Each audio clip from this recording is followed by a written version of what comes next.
नमस्कार। नेपाल टेलिभिजनको समाचारमा स्वागत छ। म अनिता बिन्दु। म राजेन्द्र राज तिमिल सिन्हा। सुरुमा प्रमुख समाचार। कोभिडबाट 24 घण्टामा हालसम्मकै धेरै 11 जनाको मृत्यु। देशभरमा 838 संक्रमित थपिए, उपत्यकामा मात्रै 182 जना संक्रमित। कोरोनाबाट मृतक संख्या बढ्दै जाँदा जोखिम रोक्न थप तदारुकता अपनाउने मन्त्री परिषदको निर्णय। स्वास्थ्य सुरक्षाका उपायहरूमा अत्यधिक जोड। नारी मुक्तिका आवाज घन्काउने पर्व तीजमा यसपटक जमघट हुन पाएनन्। घर परिवारमै मनाइयो हरितालिका। विश्वभर कोरोना भाइरसबाट संक्रमित हुनेको संख्या 2 करोड 30 लाख। हालसम्म कोरोना भाइरसबाट झन्डै 8 लाख मानिसको मृत्यु।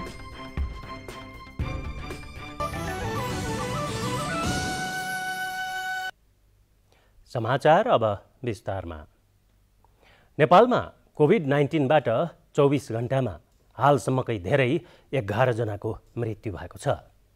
यो सँगै मृत्यु हुनेको संख्या 137 पुगेको छ। देशभर 838 नयाँ संक्रमित थपिँदा उपत्यकामा मात्रै 182 जना संक्रमित थपिएका छन्। 250 जना संक्रमण मुक्त भएका छन्। यो रिपोर्ट। पछिल्लो 24 घण्टामा मात्रै 10 पुरुष र 1 महिला गरी 11 जनाको मृत्यु भएको छ भने हालसम्म मृत्यु हुनुको संख्या 137 पुगेको स्वास्थ्य तथा जनसङ्ख्या मन्त्रालयले जनाएको छ। मोरङ, पर्सा, बारा, सप्तरी, सर्लाही, काठमाडौँ, ललितपुर, चितवन, मकवानपुर, दोलखा र प्युठान गरी जम्मा 11 जिल्लामा 11 जनाको मृत्यु भएको छ। गत 24 घण्टामा भएको 13,679 नमुना परीक्षणमा नयाँ 838 जनामा संक्रमण पुष्टि भएको छ। 11 जनाको मृत्यु भएको र 250 जना संक्रमण मुक्त भएको तथ्याङ्क छ। हालसम्म संक्रमितको संख्या 30,483 छ भने 18,214 जना संक्रमण मुक्त भएका छन्। काठमाडौँ उपत्यकामा मात्रै गत 24 घण्टामा 182 नयाँ संक्रमित थपिएका छन्। तीमध्ये काठमाडौँमा 142, ललितपुरमा 25 र भक्तपुरमा 15 जना रहेका छन्। यति बेला कोभिडबाट संक्रमित 133 जना आइसियुमा र 15 जना भेन्टिलेटरमा रहेको तथ्याङ्क छ। साथै प्रदेशमा गरी 984 आइसियु र 490 भेन्टिलेटर रहेको छ। हाल संस्थागत र होम आइसोलेसन गरी सक्रिय संक्रमितको संख्या 12,132 र क्वारेन्टाइनमा रहनेहरूको संख्या 12,234 रहेको छ। हाल 6 जिल्लामा 500 बढी सक्रिय संक्रमित रहेका छन् भने 4 जिल्लामा संक्रमण शून्य रहेको छ। घरमा आइसोलेसन रहेका बिरामीले कहाँ र कहिले परीक्षण गर्ने भन्ने जिज्ञासा धेरै आएको भन्दै मन्त्रालयले लक्षण नभएका बिरामीले 14 दिनपछि र लक्षण भएकाले लक्षण हराएको 3 दिनपछि कसैलाई संक्रमण नसार्ने भएकाले कहीँ कतै परीक्षण गर्न नपर्ने स्पष्ट पारेको छ।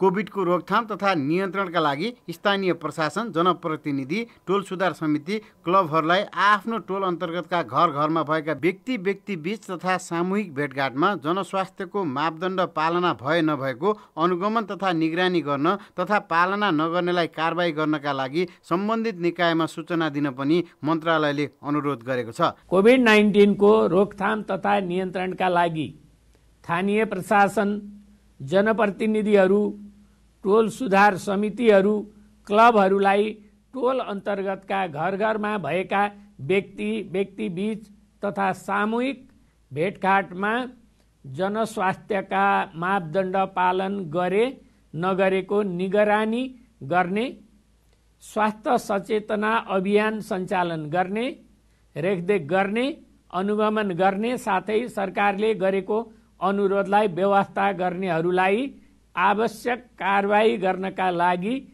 सम्बन्धित निकायमा यथाशीघ्र सूचना प्रवाह गर्नका लागि सक्रिय बनाउन अनुरोध गर्दछु। क्यामेरामा राम थापाका साथ केशवराज विष्ट, नेपाल टेलिभिजन।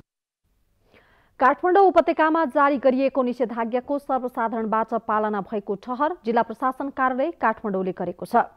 कोरोनाको महामारी फैलिन नदिनका लागि हिजोदेखि भदौ 10 गतेसम्मका लागि जारी गरिएको निषेधाज्ञाको पहिलो दिन भएका कारण हिजो उल्लङ्घन भए पनि तुलनात्मक रूपमा आज सर्वसाधारणहरू निकै कम मात्रामा घर बाहिर निस्केको अनुभव गरिएको छ। काठमाडौँ उपत्यकामा कोभिड-19 को महामारी नियन्त्रण गर्न जारी गरिएको निषेधाज्ञाको पालना सर्वसाधारणले राम्रैसँग गरेको निष्कर्ष जिल्ला प्रशासन कार्यालय काठमाडौँले निकालेको छ। निषेधाज्ञा कार्यान्वयन गर्ने क्रममा पहिलो दिन बिहिबार केही अस्पष्टता देखिएको भए तापनि त्यसलाई हटाइएको भनाई प्रमुख जिल्ला अधिकारी जनकराज दाहालको छ।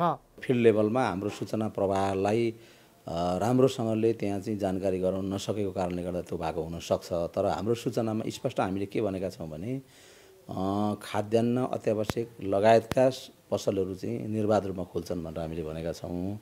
र कार्यालय आउने जानेको हकमा पनि अहिले पास सिस्टम हामीले खारेज गरेका छौँ। पास सिस्टम छैन। त्यसको सट्टामा हामीले के भनेका छौँ भने कार्यालयबाट जारी भएको परिचय पत्रलाई आधार मानेर सहजीकरण गरिदिने भनेर भनेका छौँ हामीले। र ब्याङ्क वित्तीय संस्थाको हकमा पनि सम्बन्धित संस्थाले जारी गरेको पास परिचय पत्र सहितको फोटो सहितको परिचय पत्रको आधारमा सहजीकरण गर्ने भनेर स्पष्ट रूपमा सूचनामा हामीले उल्लेख गरेको छौँ। त्यो हिसाबमा पहिलो दिन भएको कारणले गर्दा कहीँ जस्तो ब्याङ्क आउने कर्मचारीहरूको हकमा त्यस्तो भएछ। तर त्यसलाई पनि करिब 1 घण्टा जति हल्ट भयो। त्यहाँ फेरि प्रहरीले त्यो परिचय पत्र हेर्ने क्रममा नि अलिकति लेट भयो जस्तो मलाई लाग्छ। र पछि हामीले त्यो पनि सहजीकरण भइसकेको छ। पब्लिकले नै आफैले पनि उहाँहरूले बन्द गर्नुपर्छ भन्ने माग राखेर गर्नुभएको हुनाले गर्दाखेरि अहिले चाहिँ एकदमै प्रभावकारी यो बन्दको प्रभाव चाहिँ एकदमै जसरी जुन उद्देश्यले हामीले बन्द आह्वान गरेका थियौँ अथवा निषेधाज्ञा जारी गरेका थियौँ त्यो हिसाबमा अहिलेसम्मको स्थितिमा चाहिँ राम्रो भएको भन्ने हाम्रो विश्लेषण छ। दैनिक उपभोग्य सामग्री बिक्री गर्ने पसलहरू सञ्चालन गर्ने सम्बन्धमा कुनै पनि समय निर्धारण नगरिएको भए पनि स्थानीय पालिका, वडा र प्रहरीले आवश्यकता अनुसार यस सम्बन्धी निर्णय गर्न सक्ने दाहाल बताउनुहुन्छ। पसल खोल्ने कुरामा हामीले टाइम बोन्ड गरेकै छैनौँ होइन। यो पसलहरू खुल्छ तर स्थानीय पालिका, स्थानीय वडा र स्थानीय प्रहरीको समन्वयमा स्वतःस्फूर्त रूपमा नै टाइम तोकाउन त भन्ने चाहिँ उहाँहरूले एउटा तय गर्न सक्ने अवस्थालाई हामीले त्यो छोडिदिएको छ। त्यो हामीले स्थान विशेषमा कुनै ठाउँमा नगरपालिकाका मेयर साहबहरूले, वडा अध्यक्षज्यूहरूले, स्थानीय प्रहरीले चाहिँ अब आफूले समन्वय गरेर एउटा आचार संहिता बनाएर हामी यति बजेदेखि मात्रै खोल्ने, यति बजेसम्म खोल्ने भन्नुभएको छ भने त्यसलाई छोडिदिउँ भनेर हामीले त्यसलाई हस्तक्षेप पनि गरेका छैनौँ। सर्वसाधारण जनताकै माग अनुरूप महामारी फैलिन नदिनका लागि जारी गरिएको निषेधाज्ञा उल्लङ्घन गर्नेलाई कानुनी कारबाही गरिने पनि प्रमुख जिल्ला अधिकारी दाहाल बताउनुहुन्छ। अटेर गर्ने खालको, नेग्लिजेन्स गर्ने खालको त्यस्ता मान्छे पनि केही हुन्छन्। त्यस्ता मान्छेहरूलाई चाहिँ अब हामीले अलिक कडै कारबाही गर्ने, किनभने यो निषेधाज्ञाको हाम्रो यसमा हामीलाई अथोरिटी म्यान्डेट पनि छ र अलिकति कडा हिसाबमा जाने भन्ने हाम्रो रणनीति छ अहिले। त्यस कारणले गर्दा त्यस्ता खालका जुन ती मान्छेले जस्तो खालको हरकत गर्छन् ती मान्छेलाई चाहिँ अब कानुन बमोजिम कानुनी कारबाहीको दायरामा ल्याउनुपर्ने अवस्था पनि पर्न सक्छ। त्यस कारणले नभएदेखि आम रूपमा त मान्छेहरूले सबैले सहयोग गर्नुभएकै छ। भदौ 10 गतेसम्म लागू हुने गरी औषधि तथा अन्य अत्यावश्यक उपभोग्य वस्तु वा सेवा खरिदको काम बाहेक कुनै पनि व्यक्ति घरबाट निस्किन नपाउने 17 बुँदे आदेश जिल्ला प्रशासन कार्यालय काठमाडौँले जारी गरेको थियो। कृष्णहरि बखुन्चेका साथ रविचन्द्र पराजुली, नेपाल टेलिभिजन। हिजो बसेको मन्त्री परिषदको बैठकका निर्णयहरू सहित हामी बाँकी समाचार लिएर केही बेरमा उपस्थित हुनेछौँ। तपाईँ नेपाल टेलिभिजन हेर्दै गर्नुहोला। विश्रामपछि समाचारमा स्वागत छ।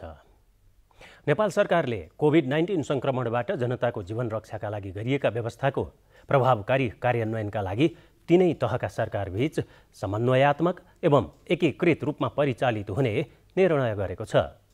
अति आवश्यक अवस्थामा आवत जावत गर्दा अनिवार्य रूपमा मास्क लगाउने, सामाजिक दूरी कायम गर्ने तथा सेनिटाइजरको प्रयोग वा साबुन पानीले हात धुने लगायत जनस्वास्थ्यका मापदण्ड, सुरक्षाका मापदण्ड तथा प्रोटोकलहरू अनिवार्य रूपमा पालना गर्ने गराउने व्यवस्था सम्बन्धित स्थानीय प्रशासनले गर्ने पनि नेपाल सरकार मन्त्री परिषदले निर्णय गरेको छ। कोरोना संक्रमण कम गर्न सरकारले लागू गरेको स्वास्थ्य मापदण्ड पालना भए नभएको सम्बन्धमा नियमित अनुगमन गर्ने र मापदण्ड पालना नगर्नेलाई प्रचलित कानुन बमोजिम प्रमुख जिल्ला अधिकारीले तत्काल कारबाही गर्ने सरकारले व्यवस्था गरेको छ। भदौ 4 गते बसेको मन्त्री परिषदका निर्णय सार्वजनिक गर्न आयोजित पत्रकार सम्मेलनमा सरकारका प्रवक्ता डाक्टर युवराज खतिवडाले जनताको जीवन रक्षाका लागि सबै साधन र स्रोतको उच्चतम प्रयोग गरिने बताउनु भएको हो। कोभिड-19 संक्रमणबाट नेपाली जनताको जीवन रक्षा गर्न नेपाल सरकारले उच्चतम प्राथमिकता दिई लिएको नीति निर्णय र जारी गरेका आदेश तथा व्यवस्थाहरूलाई थप प्रभावकारी रूपमा कार्यान्वयन गर्न नेपाल सरकारका सबै मन्त्रालय, सम्बद्ध निकाय, प्रदेश र स्थानीय तहहरू आफ्नो जिम्मेवारी र कार्यक्षेत्रभित्र अति संवेदनशील भई साधन स्रोतको उच्चतम प्रयोग गर्दै समन्वयात्मक रूपमा परिचालित हुने। यसैगरी सरकारले काठमाडौँ, ललितपुर र भक्तपुरमा एकीकृत क्वारेन्टिनको प्रबन्ध तथा व्यवस्थापन गर्न गृह मन्त्रालयका सचिवको संयोजकत्वमा काठमाडौँ उपत्यका एकीकृत क्वारेन्टिन व्यवस्थापन समिति गठन गर्ने निर्णय गरेको छ। यसैगरी वैदेशिक रोजगार कल्याणकारी कोषको खर्चमा उद्धार उडानबाट आउने व्यक्तिहरूलाई एकीकृत क्वारेन्टिनमा राख्ने र क्वारेन्टिनमा रहँदाको खर्च वैदेशिक रोजगार कल्याणकारी कोषबाट जिल्ला कोभिड-19 सङ्कट व्यवस्थापन केन्द्रको सिफारिसमा स्थानीय तहलाई उपलब्ध गराउने व्यवस्था गर्ने निर्णय पनि सरकारले गरेको छ। उद्धार उडान गर्ने कुराहरूमा PCR, RT-PCR परीक्षण सहज भएका मुलुकहरू र सहरहरू मुलुकहरूमा मलेसिया, UAE, दक्षिण कोरिया, थाइल्यान्ड, जापान, चीन, हङकङ, अस्ट्रेलिया, अमेरिका, क्यानाडा र युरोपेली मुलुकबाट नेपाल सरकारको निर्णयअनुसार नेपाल आउन अनुमति भएका नेपाली नागरिक र नेपाल स्थित विदेशी नियोगका कूटनीतिज्ञ र कर्मचारीहरू, संयुक्त राष्ट्रसङ्घ विकास साझेदार संस्थाका कर्मचारी तथा प्रतिनिधिहरूलाई मात्र नेपाल ल्याउने गरी नियमित उडान गर्ने। स्वास्थ्य तथा जनसङ्ख्या मन्त्रालयले काठमाडौँ र उपत्यकामा रहेका सरकारी अस्पताल, आवश्यकता अनुसार अन्य निजी, सामुदायिक एवं शिक्षण अस्पताल र स्वास्थ्य प्रतिष्ठान समेतलाई प्रयोगमा ल्याई कम्तीमा 6000 आइसोलेसन बेडको प्रबन्ध गर्ने र आवश्यकता अनुसार थप गर्दै जाने निर्णय पनि गरेको छ। लक्षण नभएका वा सामान्य लक्षण मात्र भई आफ्नै घर वा अपार्टमेन्टमा बस्न चाहने व्यक्तिहरूलाई स्वास्थ्य प्रोटोकल पालना हुने सुनिश्चित गरी होम आइसोलेसनमा बस्न स्वास्थ्य तथा जनसङ्ख्या मन्त्रालयले तोकेको स्वास्थ्य संस्था वा इकाइले अनुमति दिने निर्णय पनि सरकारले गरेको छ। सम्भाव्य सङ्क्रमित व्यक्ति, समूह, समुदाय, क्षेत्र तथा स्थानमा RT-PCR परीक्षणको कार्य थप प्रभावकारी बनाउने पनि सरकारले निर्णय गरेको छ। संस्कृति, पर्यटन तथा नागरिक उड्डयन मन्त्रालयले दैनिक 500 जनामा नबढ्ने गरी नियमित तथा उद्धार अन्तर्राष्ट्रिय हवाई उडान सञ्चालन र सोको व्यवस्थापन गर्ने निर्णय पनि सरकारले गरेको छ। विपदको घटनामा परि कुनै परिवारमा एकजनाको मृत्यु भएमा 2 लाख रुपैयाँ, सोही परिवारमा अन्य व्यक्तिको समेत मृत्यु भएमा प्रति व्यक्ति 1 लाख रुपैयाँ थपका दरले उपलब्ध गराउने निर्णय पनि सरकारले गरेको छ। यसैगरी राष्ट्रकवि माधव प्रसाद घिमिरेको विशेष राष्ट्रिय सम्मानका साथ गरिएको अन्तिम संस्कारको कार्यलाई समर्थन गर्ने र अन्त्येष्टिको सम्पूर्ण खर्च नेपाल सरकारले बेहोर्ने निर्णय पनि सरकारले गरेको प्रवक्ता डाक्टर खतिवडाले बताउनुभयो। क्यामेरामा कुमार शर्मा र देवी सापकोटा, नेपाल टेलिभिजन, काठमाडौँ। लकडाउन गर्दा पनि कोरोना संक्रमितहरू बढ्दै गएपछि मोरङका केही क्षेत्रमा आज राति 12 बजेदेखि भाद्र 10 गते राति 12 बजेसम्मका लागि जिल्ला प्रशासन कार्यालय मोरङले निषेधाज्ञा जारी गरेको छ। विराटनगर महानगरपालिका, रङ्गेली नगरपालिकाको केही ओडा, कटहरी गाउँपालिकाको केही ओडा तथा बुढीगङ्गा गाउँपालिकाको केही ओडामा निषेधाज्ञा जारी गरिएको मोरङका सहायक प्रमुख जिल्ला अधिकारी मुकेश केशरीले जानकारी दिनुभयो। यसैगरी मोरङ जिल्लाभरि राति 9 बजेदेखि हिड्डुलमा पूर्ण रोक लगाइएको जिल्ला प्रशासन कार्यालय मोरङले सूचना मार्फत उल्लेख गरेको छ। जिल्ला प्रशासन कार्यालय बर्दियाले आज राति 12 बजेदेखि निषेधाज्ञा हटाउने निर्णय गरेको छ। प्रमुख जिल्ला अधिकारी लीलाधर अधिकारीको अध्यक्षतामा आज बसेको कोभिड-19 सङ्कट व्यवस्थापन समितिको बैठकले निषेधाज्ञा हटाउने निर्णय गरेको जिल्ला प्रशासन कार्यालयले जनाएको छ। जिल्ला प्रशासन कार्यालय बर्दियाले यही भदौ 6 गतेदेखि लागू हुने गरी बिहान 9 देखि साँझ 5 बजेसम्म व्यापार व्यवसाय सञ्चालन हुने र राति 9 देखि बिहान 5 बजेसम्म सवारी सञ्चालनमा रोक लगाउने निर्णय गरेको छ। यस्तै जिल्लाभर सवारी साधन सञ्चालनमा जोर बिजोर प्रणाली लागू गरिने, चाडपर्व लगायत धार्मिक सांस्कृतिक कार्य गर्नका लागि हुने जमघट गर्न नपाइने तथा शैक्षिक संस्था, सभा, गोष्ठी, तालिम, सैलुन, ब्युटी पार्लर, जिम खाना सञ्चालन गर्न नपाइने निर्णय भएको पनि जनाएको छ। कोरोना केयर अबको पालोमा कोरोना केयरको पालो छ। कोरोना भाइरसको संक्रमणबाट स्वास्थ्यकर्मी र सुरक्षाकर्मी पनि प्रभावित हुँदै आएका छन्। संक्रमण नियन्त्रण गर्न अग्रपंक्तिमा खटिएका स्वास्थ्यकर्मी र सुरक्षाकर्मी नै संक्रमित हुन थालेपछि संकट थपिएको छ। यो अवस्थामा स्वास्थ्यकर्मी र सुरक्षाकर्मीलाई कोरोनाको संक्रमणबाट कसरी जोगाउन सकिन्छ त भन्ने बारेमा तयार पारिएको प्याकेज कोरोना केयर अबको प्रस्तुतिमा।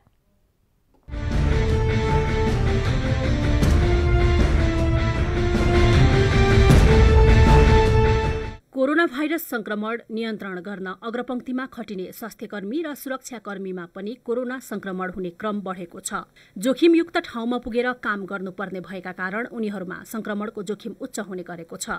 आवश्यक स्वास्थ्य र सुरक्षाका सावधानी अपनाउँदै पनि उनीहरूमा संक्रमण हुने गरेको छ। नेपालमा पनि ठूलो संख्यामा स्वास्थ्यकर्मी र सुरक्षाकर्मीहरूमा कोरोना संक्रमण देखिएको छ। स्वास्थ्यकर्मीहरू विभिन्न रोगका बिरामीसँग प्रत्यक्ष सम्पर्कमा रहेर काम गर्नुपर्दा बढ़ी जोखिममा पर्ने गरेका छन्। संक्रमणको जोखिमबाट बच्न स्वास्थ्यकर्मीले के गर्नुपर्छ त? हामी जुन तोकिएको छ त्यो किसिमको सुरक्षा कवचहरू के भन्छ लगाएर हामी के भन्छ उपचारमा संलग्न हुनुपर्छ। जस्तो लेभल 2 को अब जस्तो कि मोलिकुलर ल्याब छ, पीसीआर को ल्याब छ, त्यहाँ लेभल 2 को सुरक्षा कवचहरू पीपीईहरू लगाएर हामी के भन्छ ल्याबमा जानुपर्छ भने चाहिँ त्यसमा कम्प्रोमाइज गर्न के भन्छ पाइएन। आइसियूमा जाँदाखेरि लेभल 2 को लगाएर हामी जानुपर्छ र थप पनि सुरक्षा कवचहरू हुन्छ त्यो लगाएर जानुपर्छ भने चाहिँ त्यहाँ पनि हामीले कम्प्रोमाइज गर्ने कुरा के भन्छ भएन। तर अहिले अवस्थामा लक्षण भएका बिरामीहरू आउँदैछन्। फिभर क्लिनिकमा पोजिटिभको दर के भन्छ बढिरहेछ। त्यसकारण त्यहाँ पनि हामीले के भन्छ लेभल 2 कै लगाएर के भन्छ अहिले फिभर क्लिनिकमा बसिरहेछौँ। त्यसकारणले अहिले भनेको ठ्याक्कै यही भन्दा पनि समयअनुसारले हामीले के भन्छ यो सुरक्षाका उपायहरू परिवर्तन गर्दै जानुपर्छ। स्वास्थ्य तथा जनसंख्या मन्त्रालयले उपचारमा खटिँदा स्वास्थ्यकर्मीले अपनाउनु पर्ने सावधानीका विषयमा निर्देशिका नै जारी गरेको छ। यसको पूर्ण पालना गर्न सकिए स्वास्थ्यकर्मीलाई संक्रमण हुनबाट धेरै हदसम्म जोगाउन सकिन्छ। यो सँगै उपचारमा खटिँदा स्वास्थ्यकर्मीले बिरामी कहाँबाट आएका हुन् र कस्ता लक्षण देखिएका छन् भन्ने बारे विचार गर्नुपर्दछ। राज्यबाट मापदण्ड बनेको छ। जस्तो कि अब पीपी लगाउने, अब मास्कहरू लगाउने, कि कुन ठाउँमा काम गर्दा कस्तो किसिमको के भन्छ पीपी लगाएर हामी काम गर्नुपर्छ त्यो मापदण्ड बनेको छ र त्यसमा हामीले सबै ठाउँमा ती किसिमका सुरक्षाका नीतिहरू सुरक्षाका उपायहरू हामीले उच्चतम तरिकाले के भन्छ अपनाएर हामी गर्नुपर्छ। अब जस्तो कि अपरेसनकै केसहरू छन्। एउटा तोकेको स्ट्यान्डर्ड छ हाम्रो राज्यको। आकस्मिक छ भने हामीले सेवालाई रोक्नु हुँदैन, तर शङ्का लागेको छ अनि त्यस्तो छ भने हामीले थ्रोट स्वाब लिएर त्यसको जाँच गर्नुपर्छ। र नियमित हुने अपरेसनहरू अब अहिले लकडाउनको बेलामा त धेरै कम पनि भएको छ, तर नियमित हुने अपरेसनहरूमा पनि हामीले लिनुपर्छ स्वाब। र अर्को सबभन्दा भनेको कहाँबाट आएको हो, किनभने हट स्पटबाट आएको अथवा कुनै पनि संक्रमण नभएको जिल्ला या ठाउँबाट के भन्छ आएको, यो कुरा पनि हामीले दिमागमा राख्नुपर्छ, विचार गर्नुपर्छ। यदि हट स्पटबाट आएको छ भने हामीले अझ बढी के भन्छ प्रिकसनका साथ हामीले के भन्छ बिरामीहरू के हेर्नुपर्ने हुन्छ। त्यस कारणले युनिभर्सल प्रिकसन नै एक सौगामा भन्ने भने सबभन्दा ठुलो कुरा हो। हामी जनशक्तिहरू के भन्छ संक्रमण हुनबाट जोगिने चाहिँ। कोरोना नयाँ भाइरस भएकोले चिकित्सक तथा स्वास्थ्यकर्मीले पनि यसबारे नयाँ कुरा सिक्दै उपचारमा खटिनुपर्ने अवस्था छ। त्यही भएर कस्ता बिरामीको उपचार गराउँदा कस्तो सावधानी अपनाउने भन्ने बारे पहिले नै जानकारी लिनुपर्छ र आवश्यक सुरक्षा सावधानी अपनाउनुपर्छ। स्वास्थ्यकर्मी मात्र होइन, सुरक्षाकर्मी पनि अहिले कोरोना भाइरसको जोखिममा परेका छन्। उनीहरूलाई संक्रमणको जोखिम कम गराउन प्रहरी प्रधान कार्यालयले पनि आवश्यक निर्देशनहरू दिइसकेको छ। ब्यारेकहरूको व्यवस्थापनमा हामीले अलिकति केही चाहिँ मोडल चेन्ज गरेका छौँ, किनभने ठुलो समूहमा हामी ब्यारेकमा बस्छौँ।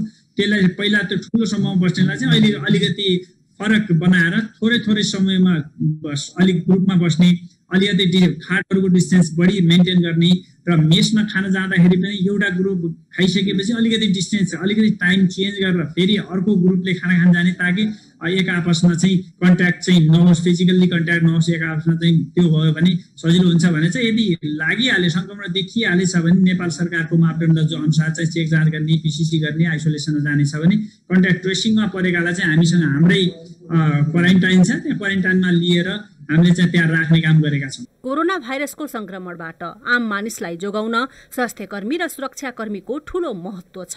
उनीहरूले आफूलाई संक्रमणबाट जोगाउँदै निरन्तर सेवामा खटिनुपर्ने अवस्था रहेकोले सधैँ सावधानी आवश्यक देखिन्छ।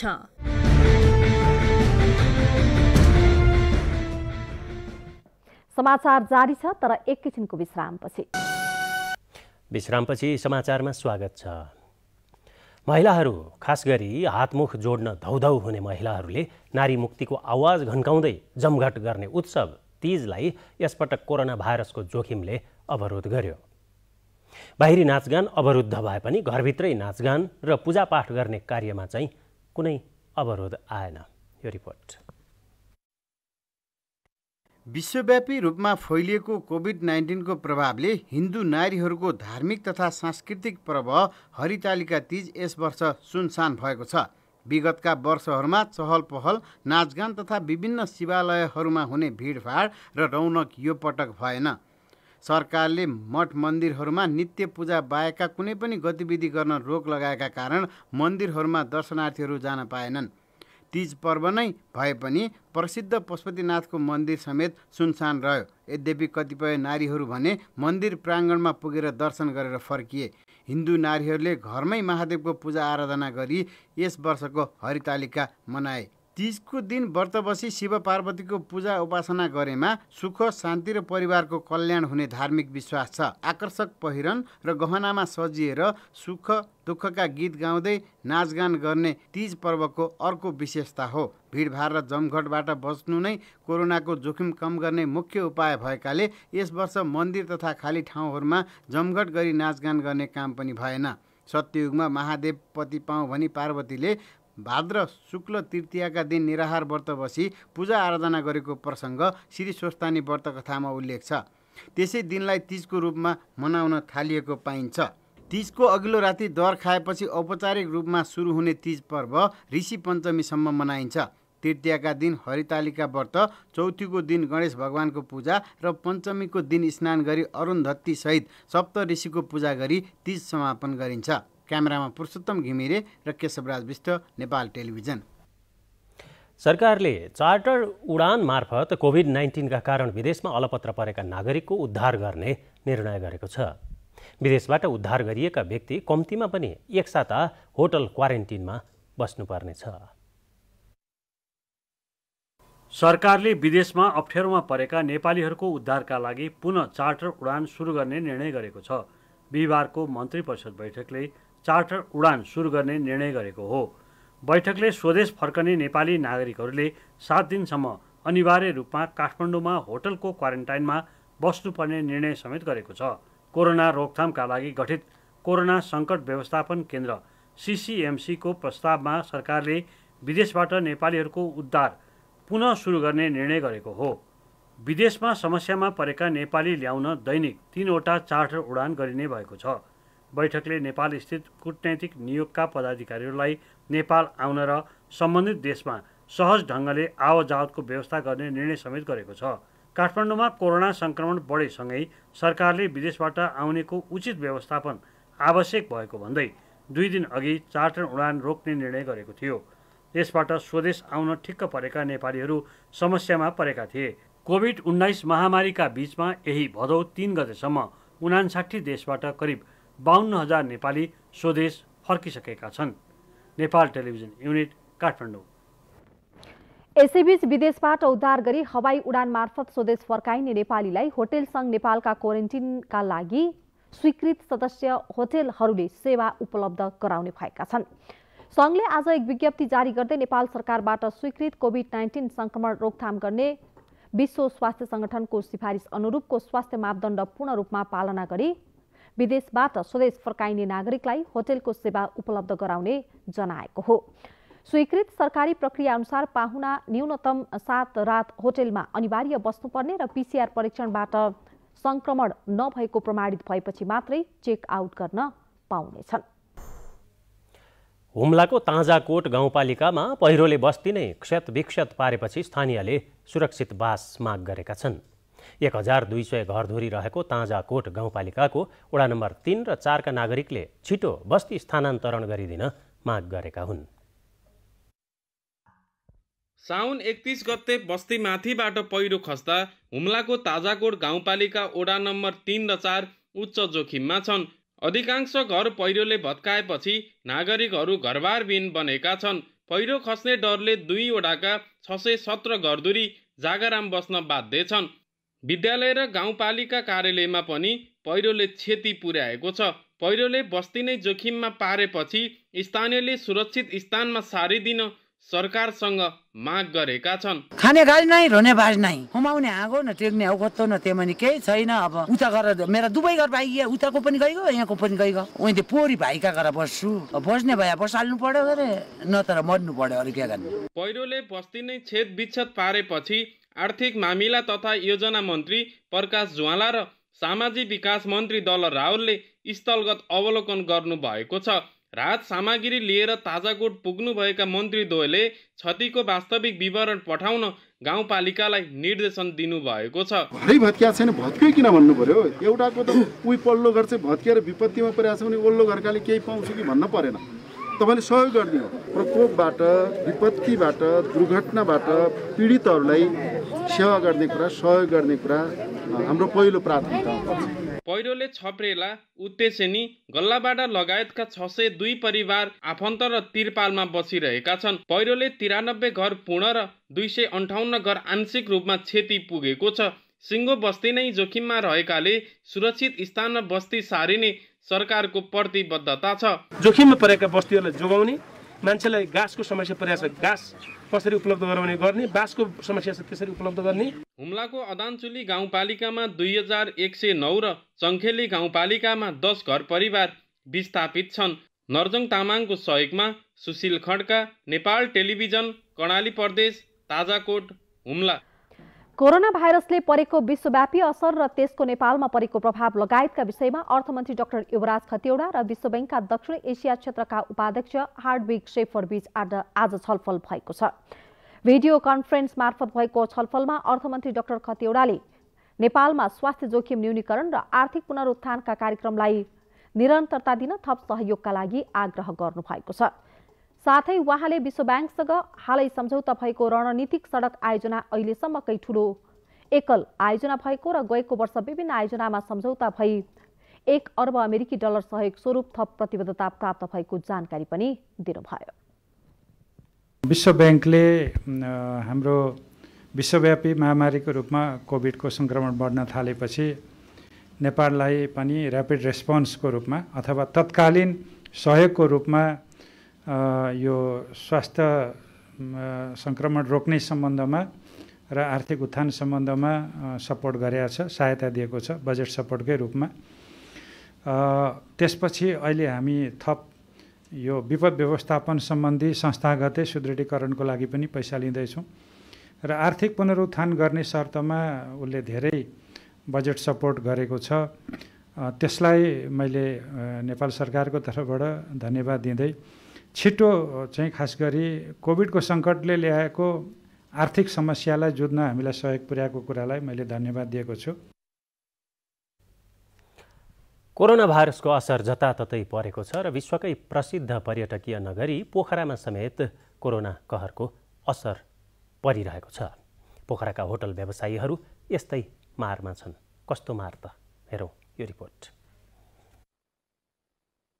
कोभिड-19 को जोखिमका बीच कास्कीका होटल व्यवसाय सञ्चालनमा थप चुनौती देखिएको छ। लामो समयदेखिको लकडाउनका कारण बन्द भएका पोखराका होटल कास्की जिल्लामा दोस्रो पटक निषेधाज्ञा जारी भएपछि झन बढी चुनौती थपिएको हो। लामो समयपछि सरकारले पर्यटन क्षेत्रलाई स्वास्थ्य सुरक्षाको मापदण्ड अपनाई सञ्चालनमा ल्याउने गरी लकडाउन खुकुलो बनाएको भए पनि व्यवसाय सञ्चालनको लागि तयारी गरिरहेका बेला दोस्रो पटक जिल्लामा निषेधाज्ञा लागू गरिएपछि व्यवसायीहरूमा अझै बढी त्रास बढेको हो। लेकसाइड सहित पोखरामा सञ्चालित 700 बढी होटलहरूमध्ये 10% साना रेस्टुरेन्टहरू सामान्य चिया खाजाका लागि सञ्चालनमा आएका भए पनि ठुला होटलहरूलाई व्यवस्थित रूपमा सञ्चालन गर्न चुनौती रहेकाले हेर र पर्खको अवस्थामा रहेको पर्यटन व्यवसायी भरत पराजुलीको भनाइ छ। WHO को प्रोटोकल अपनाएर व्यवसाय खोल्नुपर्ने बाध्यता छ। यो होटल खोलिसकेपछि हामीलाई एउटा ठुलो चुनौती छ, एउटा ठुलो च्यालेन्ज पनि छ। हाम्रा कर्मचारीहरू र स्वयं हामी आफै पनि सञ्चालकहरूलाई पनि यो कोभिड-19 ले प्रभाव पार्नेछ भन्ने हामी सतर्क हुनुपर्ने छ। कोभिड-19 को जोखिमलाई ध्यान दिएर सुरक्षित तवरबाट व्यवसाय सञ्चालन गर्नका लागि होटल सञ्चालक र होटलमा रहेका कर्मचारी कामदारलाई जोखिमका बारेमा स्वास्थ्य परीक्षण सहित जानकारी गराई अघि बढ्नका लागि संस्थागत रूपमै छलफल भइरहेकोले थप केही महिना लाग्ने पोखरा होटल व्यवसायी सङ्घका अध्यक्ष विकल तुलाचनले बताउनु भएको छ। साउन 15 गतेबाट करिब अब पोखरामा रहेका होटलहरू करिब 10% मात्रै होटलहरू सञ्चालनमा आएका छन् र ठुला आकारका होटलहरू अब केही उहाँहरू चाहिँ सेप्टेम्बर अक्टोबरबाट सञ्चालन हुने र स्टाफहरूलाई ट्रेनिङ गराउने, तालिम अभिमुखीकरण तालिम गराउने र साना होटलहरू पनि छन् र अहिले चाहिँ विशेष गरी होटलहरू केही होटलहरू नखुल्नुको कारण चाहिँ अब एउटा आर्थिक र मानसिक रूपले पनि अब त्यति तयार नभएको अवस्था छ। पर्यटकीय क्षेत्र भएकाले हरेक दिन 5000 जनाको हाराहारीमा घुम्न आउने पर्यटकहरू आउन छाडेपछि अचेल पोखराको पर्यटकीय क्षेत्र लेक साइड, फेवताल सहित अन्य पर्यटकीय क्षेत्रहरू सुनसान बनेका छन्। परशुराम शर्मा, नेपाल टेलिभिजन, गण्डकी प्रदेश, कास्की, पोखरा।